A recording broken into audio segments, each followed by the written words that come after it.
So 6 months ago, we purchased the Ferrari 488 Pista. It was a car that I went on a journey to get. If you're not familiar, here's a quick recap. 6 months ago, I went on a journey to find a car that evaded me for almost 3 years. The car was the Ferrari 488 Pista, a car that I've always wanted and I promised that I would buy once Lewis Hamilton got signed to the Ferrari Formula One team. Well, he got signed and I still didn't have the car. The reason for that is that the car I wanted, the Ferrari 488 Pista that I was interested in the most, was this special example. It was previously owned by a hero of mine, JK from Jamiroquai, and it was a car that I attempted to buy but lost out by a matter of 24 hours. Since that happened, I was trying to persuade the owner to sell the car to me, to no result. Well, one day they saw one of my videos on YouTube and contacted my Ferrari dealer, Sammy, and said, Sammy, I know how much Tommy really wants this car, so if he wants to buy it, I'll sell it to him. And the rest was history. So now that I've had the car for so long, what has it been like to own? Let's find out. So, I don't know, some could say this was probably one of my dream cars, this exact model here in this wonderful blue Scotia color. The spec on this car is so unique and so identifiable that I knew that I had to have it. And also, because it was owned by JK, we have the car and it's been amazing over the last 6 months. But I think it is my responsibility to tell you the truth about what it is like living with this car and whether or not, now that the Senna's here, is this one on the chopping block. This car just looks absolutely unbelievable. It's one of the best looking Pistas that I've ever seen. The Pista has really come into its own. When it first came out, people were unsure whether it would hold up to what the 458 Speciale was. And I think that the design of the car and how different it is to the standard version of the 488 really allowed it to stand out. Not only that, Ferrari also made lots of mechanical changes to ensure that its track-owned nature is real and true. And, well, I can say it is. I've even taken it on track, which I'll show you later. They did things like increase the downforce by adding this spoiler here, a larger diffuser. The suspension setup is different as well, allowing for more aggressive turning. The car's ECU has been retuned. The car now produces way more power than the original car at 715 horsepower, 0 to 60 in sub 3 seconds, and over 200 miles an hour top speed. They also added the S-duct on the front of the car to increase downforce furthermore. It's just such an amazing car to drive. The market has also started to appreciate these cars, with them going up in value significantly.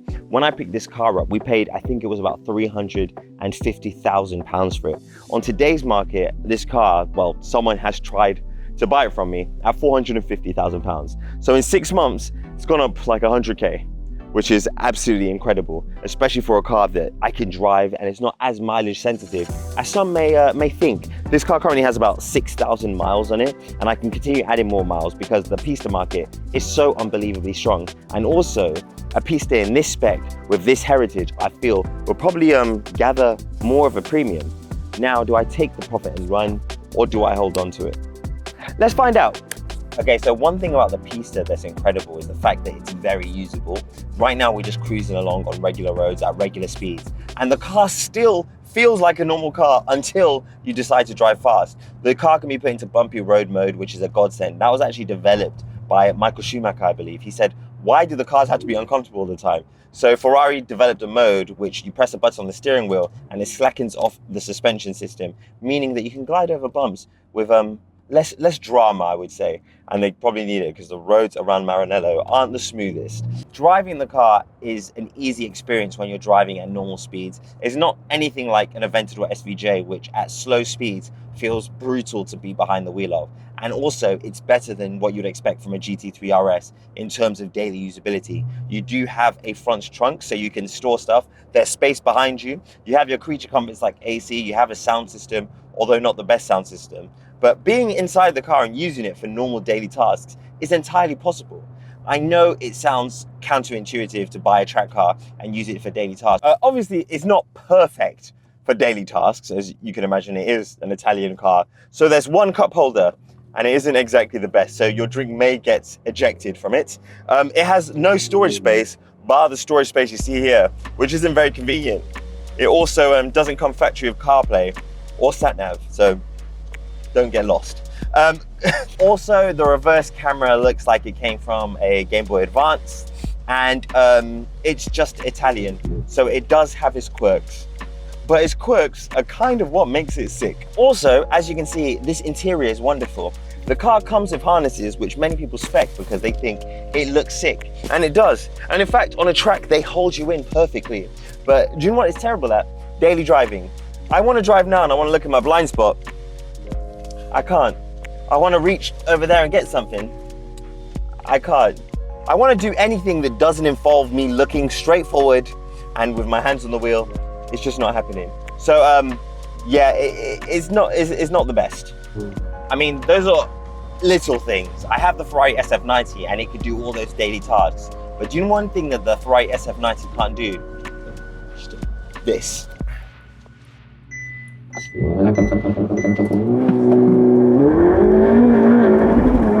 Oh my God. Jeez, this car's fast.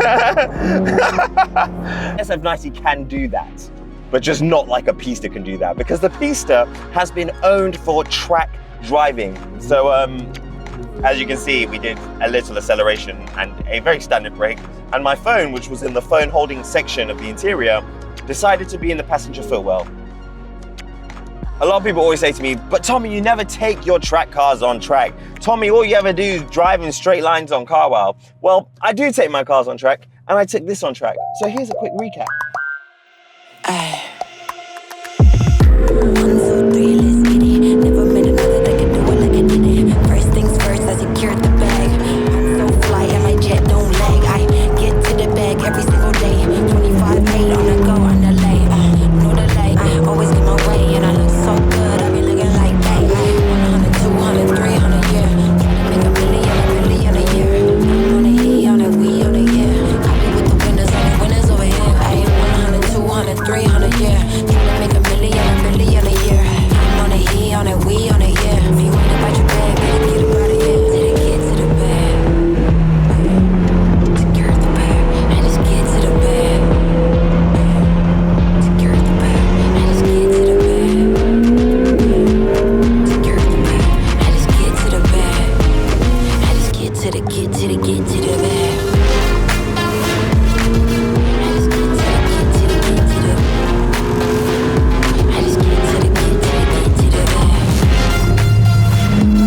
And around we go.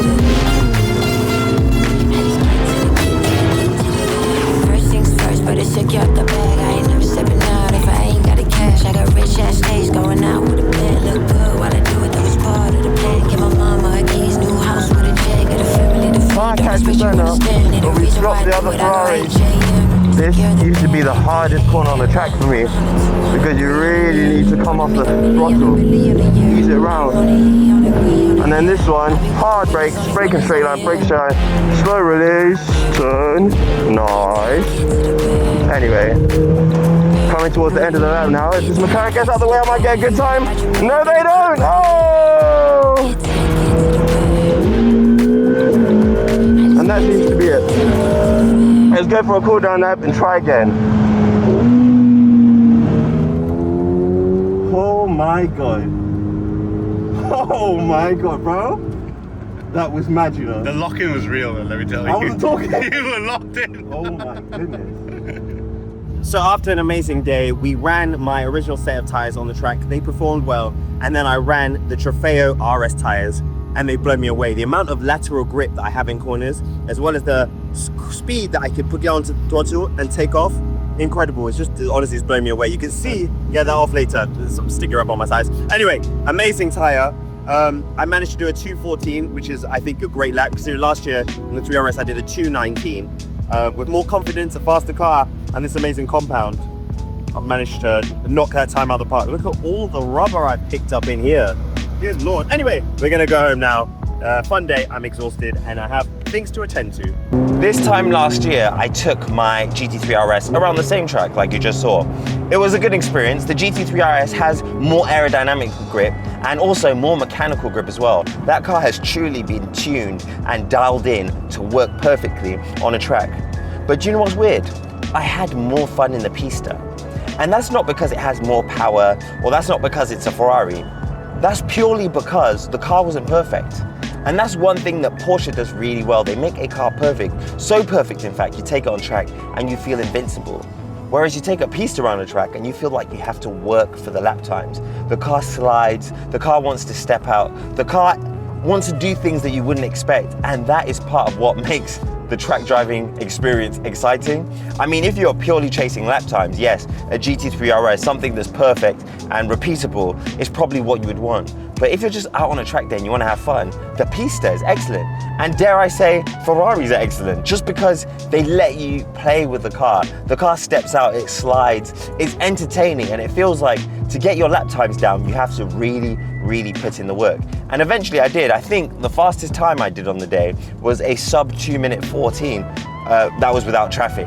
But with traffic, it was doing pretty fast times. And I am an okay driver. I'm not sure if I'm the best in the world. I'm a good driver. But I feel like the car gave me not only the confidence and the encouragement, but also the excitement that I wanted from a track day. No one wants to leave his track day and being like, oh yeah, that was okay. As when I took the GT3 RS round, I remember doing several laps and then just being like, yeah, that's fine. But with this car, I just wanted to stay out there because it was so much fun. So something weird just happened, and this AA van's had to come for someone else's car, not the Pista. But that reminds me of today's sponsor for this video, Car Vertical. Because if you don't want your new car to have this kind of occurrence, you should probably use him. So I'm always buying new cars, and whether you're buying a car from a dealership or whether you're buying it from a private seller, they always control the narrative. You don't know what the car's history's actually been like, whether it's been crashed, whether it's been repainted, it could have even been stolen, or worse, it could have had the mileage clocked back. So as someone that's always shopping for new cars, I needed a tool that will protect me from those pesky seller lies. And that's how I found Car Vertical. With Car Vertical, you can put in a car's reg or VIN and it pulls data from over 900 sources worldwide. Earlier today, I was looking at purchasing this car and look at what came up. Mileage rollback had been flagged. The odometer has been wound back and there's recorded damage with actual photos of what the car looked like after a crash. And the seller actually listed none of this, so someone buying that car could just go in blind and end up with a crash damaged car, as happened to one of my friends recently. So if you're looking to acquire a new car and you want to make sure it's A-OK, use Car Vertical. You can use the code TOMIAUTO, that's T-O-M-I Auto, A-U-T-O, or you can click the link below and get 20% off. So like I said, use Car Vertical to protect yourself from those pesky seller lies. Anyway, back to the video. So like I was saying, the car has many changes compared to the standard 488. One of them being the S-duct that contributes to the extra 20% of downforce this car creates over the standard car. So it has about 240 kilograms of downforce at 200 kilometers an hour. The engine is also made of 50% new parts. A lot of them are lighter. Engine intakes have also been made larger and moved up to the shoulders of the car. And is also 90 kilograms lighter than the standard car. Now, all of these things are great, but again, does it justify keeping this car in this blown up market where I could get probably 130 grand more than what I paid for this car? Well, to get an opinion, I'm here with my friend, Dan. Why are you walking it?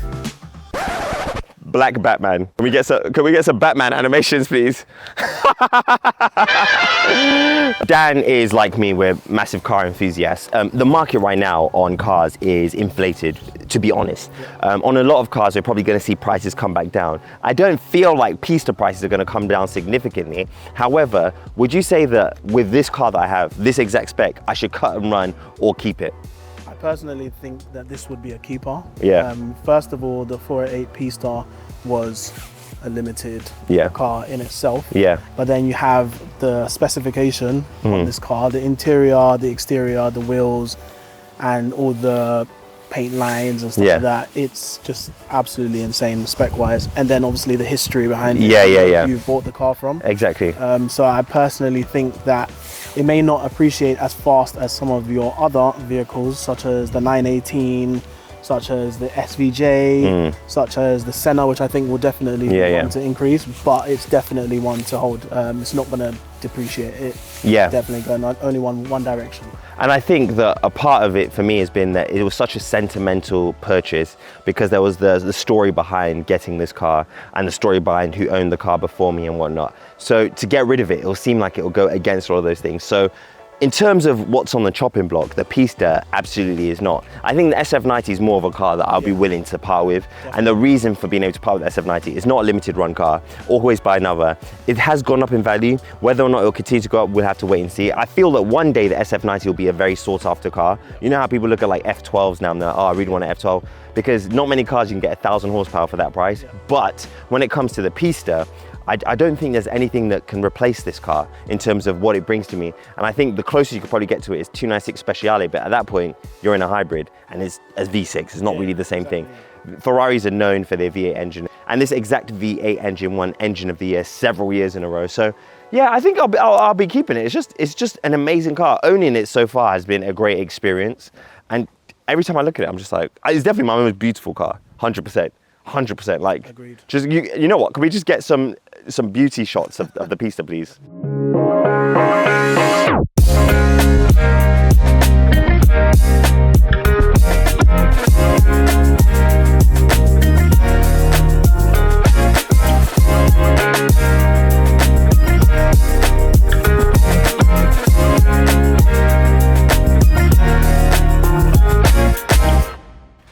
So like I was saying, the car's been perfect. There are some downsides of buying something like a Pista at this age. You see, all Ferraris come with something called the Ferrari service plan, which gives you free servicing for 7 years. Pistas are old enough now that they no longer qualify. I believe I have one service left on this car. And then from there, you'll have to pay to service the car every single year, which it could be worse, but you have to factor that in when it comes to cars like this. But again, it's so special, it's appreciated in price that I can just suck up and take that L. There are some other bits as well, like the CarPlay interaction isn't really there, so I'm getting it upgraded. I want to do some other stuff to the car, and one thing that I have done to the car that I feel has improved it is that I replaced the stock Michelin Cup 2 rubber with this Pirelli Trofeo RS rubber. Now, Cup 2s are amazing. This is even better. I took the Pirelli Trofeo RS around the track at Silverstone and I was doing seconds faster than I was doing with the Michelin Cup 2. Also, it lasted longer. The Cup 2 I finished after 6 laps. This still has a lot of tread on. I believe it has like 5 mil left on there. And I did like 13, 14 laps in it. It's just incredible. This is probably the best tire compound that I've ever used. So much so that I'm putting it on the Senna and every other car that I have that can fit it. It's a great tire. This isn't promo or anything. This is an ad. I'm just genuinely being honest. I love this rubber. Also, I was thinking about maybe putting a white pinstripe along here. I'm not sure yet. And then the last thing I was thinking about changing, the one thing I hate most about this car, if you come around here and you look on the interior, you will see, now, don't laugh when I say this, the steering wheel in the 488 Pista reminds me of a bumper car. It's the big blob in the middle with the embossed logo and all that other stuff. It reminds me of a bumper car. And I was considering changing it and upgrading it to the 812 Superfast steering wheel, which looks like this, and I think it looks way better. But I don't know, maybe I'm overthinking it. My friend was saying I should wrap it or change it to the same Koya Alcantaras we have on the interior of this car. Don't know if I'm gonna do that. Honestly, the car is pretty much perfect as it is. The brakes do whistle a bit though, but that's a normal Ferrari thing after you drive them properly. So that can be annoying. And one of my favorite parts of this car, and I know I keep going on and on about it, is JK signed it. And I think that is that's got to be worth like 20 grand anyway. But it doesn't matter because I'm not selling the car, but that just makes the car just feel more special. I genuinely love this car. And the only thing that could probably improve it is if the roof came off, which you can get a Pista Spider, but they're like, how much is a Pista Spider now? 600? 650,000 pounds. I'm happy with the hardtop.